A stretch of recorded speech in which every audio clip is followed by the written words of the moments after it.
அப்படியே இப்போ அண்ணன் வேலை பார்க்குறேன். அண்ணன் கூட ஹெல்ப் பண்ணு. இங்கே வா. கேமரா பின்னாடி உக்காந்தா என்ன நினைப்பாங்க எல்லாம்? அதுக்குதான் உன்னை இங்கே உட்கார சொன்னாங்க. அப்போ கேமரா இருக்குல்லாங்க, அங்கே போய் உட்காரு. இங்கே உட்காரு. டைப் பண்ணிட்டு வர இரு.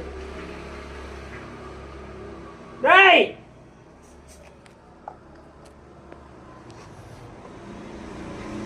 போர்டு மேல வேலை செய்யறதுல வேலை கத்துக்கோ. அண்ணன் வேலை சொல்லித்தரேன் உங்களுக்கு.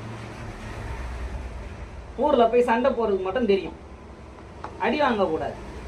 எதிர்த்து நின்று தெம்பா போராடணும். என்ன சொல்றீங்க? கரெக்டா? இங்க பாரு. ஏஞ்சு இப்படியா இப்படியா இப்படியா ஏஞ்சுடா, வேலை இருக்குடா. இங்க உட்கார, அங்க பாடுறா, அவங்கள பாடுறா. அவங்க உனக்கு அட்வைஸ் பண்ணுவாங்கடா. பேசுறாங்க பேசுறான். அடி வாங்கிட்டு வந்துருக்கான், வெக்கமே இல்லாம. நானும் அதெல்லாம் அதான் பண்ணியிருப்பேன். என்னடா பாக்குற?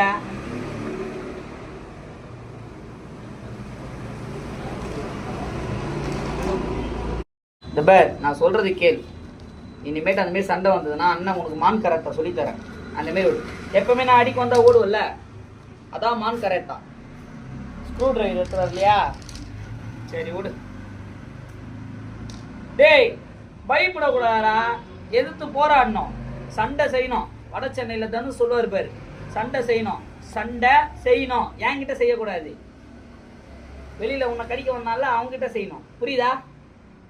இல்லடா கண்ணுக்கு இன்னும் உள்ளே போயிட்டு இருக்குது. குழந்தை ரொம்ப பயந்துட்டு இருக்கிறாங்க. என்ன மட்டும் கடிப்பான், என்ன மட்டும் கடிப்பான். என்ன அங்கே சண்டை போறான்னா என்கிட்ட வந்து சண்டை போற. போட எப்போ எப்பா ஸ்க்ரூ டிரைவர் எடுத்துருவாப்பா. ஸ்க்ரூ டிரைவர் எடுத்துட்டு வா. ஆமா ஆமா சீக்கிரம் வா. ஃப்ரெண்ட்ல இருக்குதான்னு பாத்துக்கலாம்டா. கெட்டாதான் இருக்கு. எப்பா ஸ்கேல் எடுத்துருவா. கருப்பன் ரொம்ப பாவங்க. என்னடாச்சே சொல்றா, இவங்க கிட்ட சொல்றா, இவங்க கிட்ட சொல்லு. என்னடா இங்க பேர் இங்க பாவங்க, குழந்தை ரொம்ப அடிச்சிட்டாங்கங்க. அப்படியாடா? அப்பெல்லாம் ஒன்றும் இல்லையா?